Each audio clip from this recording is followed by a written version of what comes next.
Miss Lydia, aka Thoroughly Rigid, back at it again with another episode of Fusion Fridays, where I talk about astrological events while pulling tarot cards. In today's episode, we'll be talking about the full moon eclipse in Virgo and Mercury in retrograde. Okay, so in this video, I'm not really going to talk much about the events. I'm really going to focus on the tarot and oracle pullings because I already talked about those events in my previous videos. I talked about Mercury retrograde recently in my most recent upload, and I talked about the eclipse also, so just go check out that video. Okay, I mean, we all should know what Mercury retrograde means: switching things up, messing up routines. You got to go with the flow, you got to embrace the chaos and the confusion and the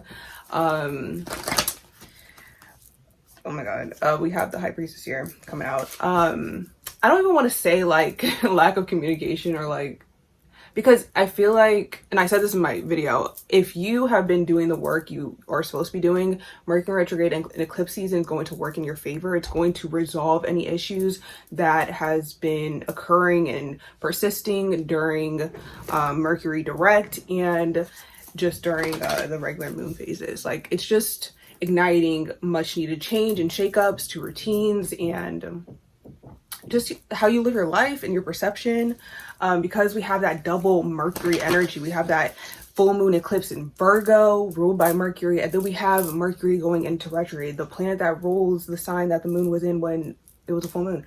So yeah, we have the trade here too, which is Cancer energy, moon energy. We have the moon right there, full moon right there. So let's just get into it. So I'm going to use the Night Before Christmas tarot to see like the energies of Mercury in retrograde, and then we're going to focus on the eclipse with the Witch's Kitchen oracle deck. So if I'm stuttering or like my voice is wavering or like shaking, that's Mercury. Okay, that's not me. Yeah, but really the energy for this Mercury in retrograde is really to shake things up because it is in the sign of Aries. Six of Presents on the back of the deck. The Six of Presents always gives me that balance energy because it represents a give and take. And when I think about balance, I think about, I'm like getting ahead of myself, Libra energy, which we do have here with Justice. So balance. And I said this before when I made a video about Mercury and Aries. I was talking about how you need to balance that energy out, with that Libra energy. It's not about being combative or verbally attacking people. It's quite the opposite. Even though Aries and Mercury doesn't like to think before they speak, it's not about thinking before you speak. It's about being honest, being blunt, but also balancing out with that Libra energy, being you have to really embody the role of a mediator. We have the Fool on the front of the deck. Did I say that? Yeah. 10 of Needles, Knight of Presents. With that 10 of Needles, I'm already seeing, again, if you've been doing the work during the regular transits, then everything is being worked out. There are endings to certain situations. And if you've been doing what you're supposed to be doing, it'll be a good ending, okay? And making room for a new, fresh start. We have the Six of Potions, that six energy, again, balance, especially within the home and in dealing with relationships, because six is the number for the Lovers card, and that's about choices and balance as well, Gemini energy, and relationships. Did I say that? Harmony, people, harmony. Two of Swords, Needles, making decisions. Again, that confusion energy is going to shake things up, but it's causing confusion to gain clarity. I know, it's like that doesn't make any freaking sense. Six of Needles. We have that six. Okay, don't be alarmed. We have that six energy triple. Okay, triple time. Look up the angel number because it is an angel number when you ever have repetition. Knight of Potions. Five of Candles. Again, like that competition, that combative energy. Yeah, you may notice there's a lot more arguments, but those arguments are trying to lead to a resolution. Because if there is room for arguments, it's because there was an issue that needed to be resolved and needed to be addressed. Okay, and that's what we're going to do during this Mercury in retrograde, during this Aries Mercury transit. Take a deep breath. Because oh my god, like I didn't even notice, like my last video I was wearing my kyanite. Kyanite? Is it kyanite? And this is for the throat chakra, and I was just drawn to it intuitively, of course. Hello. And I was like, yeah, I need to put this back on. King of Candles reversed. Yeah, don't be a tyrant. Oh, we already saw that. 10 of Presents reversed. The Hierophant reversed. Yes, shaking up routines. The Hierophant is all about tradition. It's all about routine. It's all about same old, like staying not stagnant, but it's all about, it's the Taurus energy. So it's about being grounded, yes, being consistent, yes, but it's about tradition. And so when it's reversed, we're supposed to be going against the grain because everything's getting shook up, you know? We have the 7 of Candles reversed. Did I say the Knight of Presents? We have the Knight of Presents. Okay. Yes. So we have the Knight of Potions and the Knight of Presents. It's about following your emotions to create stability, okay?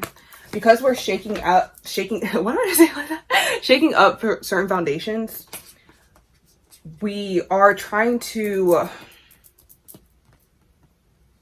find new perspectives and new ways of doing things. The whole point of Mercury in retrograde, again, is to shake up routines. It's to get you out of a rut. It's an opportunity to embrace chaos, to ignite much needed change. Because when things are stagnant, it means something needs to be changed, but it's not, something needs to be changed. Something needs to change, but it's not being addressed, okay? It's not being acknowledged. With the High Priestess, you gotta use that intuition to sort out what needs to be sorted out, what needs to change. I'm thinking about Harry Potter and the Sorting Hat. It's like right there. Yeah. A new start, a fresh beginning. What did I say? We have the full, I didn't even register that. I did not even register that. We have the trade coming out again. I don't even know. If I get confused, again, Mercury, justice, balance, okay? We have that earth energy, but we also have that water energy. It's not just about being, again, stuck in routines and planning and everything. It's also about going with the flow. We're still in Pisces season. It's almost over, but we're still in Pisces season. So it's about using that intuition with that High Priestess energy as well, using that intuition to be our guide. And our intuition is not always going to make sense, and it's always going to be based on a solid foundation, a 3D tangible foundation. That's what's getting shaken up with the Hierophant reversed. It's not about being a complete rebel and all about that, but it is about making different choices, having a different perspective so that you get out of that stagnant energy, so that you don't become bored with life or miss certain opportunities that may be presenting themselves at this time. And not being afraid to, you know, let that hard ending happen, to create room for a new and fresh beginning. I also feel like a lot is coming out about the inner child during this time too. Getting back in touch with our passions and motivations so that we can create a new foundation based on something that is more authentic and real to us, and not based on external circumstances or external expectations or projections. Yeah, I believe that is what I have for the Mercury in retrograde segment. And again, 6 of Needles, moving away from hardships, letting that hard ending happen so that we can have a fresh new beginning. And that needs to happen through chaos, okay? You need to embrace the chaos and embrace and listen to that intuition and stop being so rigid. I said that in the previous video. Go watch it. Okay, Witch's Kitchen Oracle for the Eclipse energy. What are the main themes of this eclipse? Oh, we have sugar and honey and cloves. Main energy, gossip. That makes sense because it was in Virgo. So communication. Okay, back at the deck we have Elderflower Warding, Catnip Bond, Mugwort Intuition, Rosemary Memories, honey, ambrosia, sugar, sweetness, cloves, gossip, mustard, faith, and cinnamon, reignite. That's kind of what I was talking about just now. Patchouli, purpose. Love patchouli. Okay. Again, reigniting that passion from our childhood. Recreating our foundation. Re-evaluating our foundation. Bringing in that sweetness, that optimism, and combining it with the wisdom. Because when I saw this elderflower, I thought wisdom. Combining that childlike wonder, that full energy, with balancing out with the wisdom we have learned through life experiences. And balance, once again, that Six of Pentacles. Six of Potions is, oh my god, that is all coming together. Oh my god. Okay. Six of Presents and Six of Potions. That's water and earth energy once again. Talking about balancing out that foundation of stability and wisdom with childlike wonder and reigniting that path towards our dreams. So using what we've learned throughout our life, combining tradition and why is altruism coming into my head? And eccentricity, you know?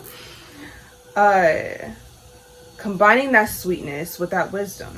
It doesn't have to be, you don't have to be so serious all the time. Why so serious? But also not being blindly optimistic. That's why we don't have the full reverse. It's the full upright. So it's you're not naive. You're not naive anymore. But now that you've gone through those lessons, if you've learned enough, you've experienced enough to know better, avoiding certain mistakes, you can now pursue your dreams once again, or maybe for the first time, with that newfound wisdom. Having faith. It's like, you know, there are infinite possibilities. You know that for a fact now. You truly believe in that. You have that unwavering faith. It's not hope, it's faith now. Before it may have been hope, but now it's faith because you have seen what is possible throughout your life. And you've also made mistakes. And so you know how to navigate, you know, stormy waters. But you also know that pursuing what ignites you is worth it. It's well worth treading those rocky waters. Gossip, communication. That's what I'm getting with gossip. Communication. I don't know. Close gossip. Again, with that Mercury in retrograde and then that eclipse in Virgo. Learning how to communicate with more wisdom through your intuition. Knowing how to handle situations verbally. That's a lesson that needs to be learned throughout this Mercury retrograde because it is in Aries. It's learning how to balance that. It's learning how to be honest without sugarcoating, you know? But not through bitterness. Like, not like, oh, I'm going to tell you off or something. It's like, no, this is, you know, this is what I believe. This is what I know to be true. And I'm not gonna sugarcoat it, but I'm also not going to come at you sideways. You know what I'm saying? Yeah. We're learning how to better communicate, and solve our problems through a more diplomatic way. You know? Yeah. And it's that theme of bond relationships also as well, because we do have Venus in Aries, and that's conjunct Mercury in Aries. So communicating with love, kindness. And compassion and empathy, while still staying true to what we know is true and how we feel. Damn, that is that.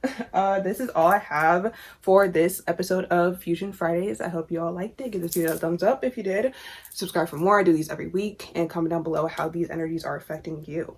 This full moon eclipse in Virgo and Mercury retrograde. How's that going so far? Okay. I love you all, and I'll see you in the next one. Bye-bye.